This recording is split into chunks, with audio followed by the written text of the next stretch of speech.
தமிழ்நாட்டுல சட்டசபை தேர்தலுக்கு இன்னும் 2 மாசம் மட்டும் தான் இருக்குது. அதுக்காக திமுக, அதிமுக உட்பட்ட கட்சிகள்லாம் தீவிரமா தயாராகிட்டு வராங்க. அதே போல தேவைக்கா இந்த தேர்தல்ல முதல் முறையா போட்டியிடவும் போறாங்க.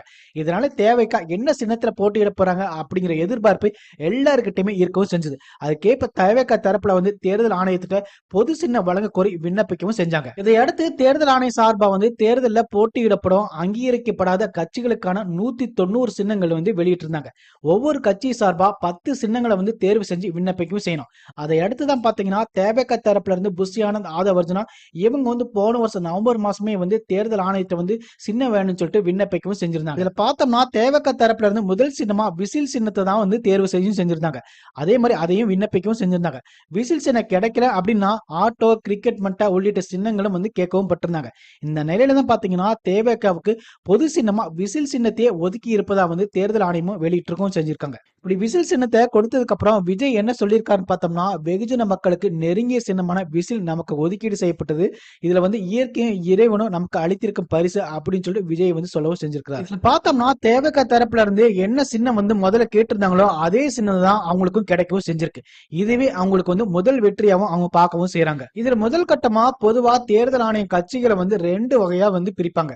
ஒன்னு பதிவு செய்யப்பட்ட அரசியல் கட்சி, இன்னொன்னு பதிவு செய்யப்படாத அரசியல் கட்சி அப்படிங்கிற மாதிரி பிரிக்கவும் செய்வாங்க. அதாவது பதிவு செய்யப்பட்ட அங்கீகரிக்கப்படாத கட்சியா தேவக இப்போ வரைக்கும் இருக்கவும் செய்யுது. அந்த வகையில இப்ப அவங்களுக்கு விசில் சின்னம் கொடுத்திருக்காங்க. இதுக்கு முன்னாடி தேர்தல் எல்லாம் பார்த்தோம்னா பொது சின்னமா எல்லா தொகுதியிலுமே போட்டியிடுறதுக்கு அந்த கட்சி சின்னத்தை பயன்படுத்த முடியாது. அதாவது அங்கீகரிக்கப்படாத கட்சி அப்படிங்கிற மாதிரி சொல்லலாம். அதாவது இந்த மாதிரி புதிய கட்சிகள்லாம் உள்ள வரும்போது அவங்க எல்லா தொகுதியிலுமே ஒரே மாதிரியான சின்னத்தை பெற முடியாது.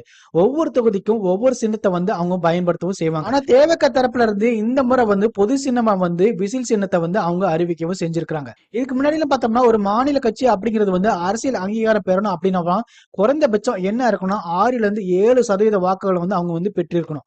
அல்லது என்ன பண்ணணும்னா 2 தொகுதியிலேயே வெற்றி பெற்றிருக்கணும். இல்லைன்னா ஒட்டுமொத்தமா அவங்க கண்டெஸ்ட் பண்றதுல 3ல இருந்து 4% ஓட்டு வாங்கியிருக்கணும்.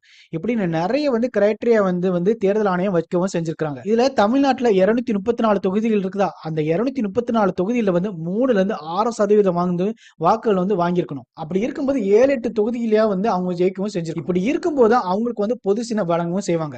அப்படி இருக்கும்போது எப்படி இவங்க தேவைக்கு பொது சின்னமா இவங்க தேர்தல் ஆணையம் கொடுத்தாங்க அப்படிங்கிறது தெரியவும் செய்யல. இப்படி இருக்கும்போது தேர்தல் ஆணையம் ஒரு கட்சிக்கு பொது சின்னமா கொடுக்கவும் செய்வாங்க.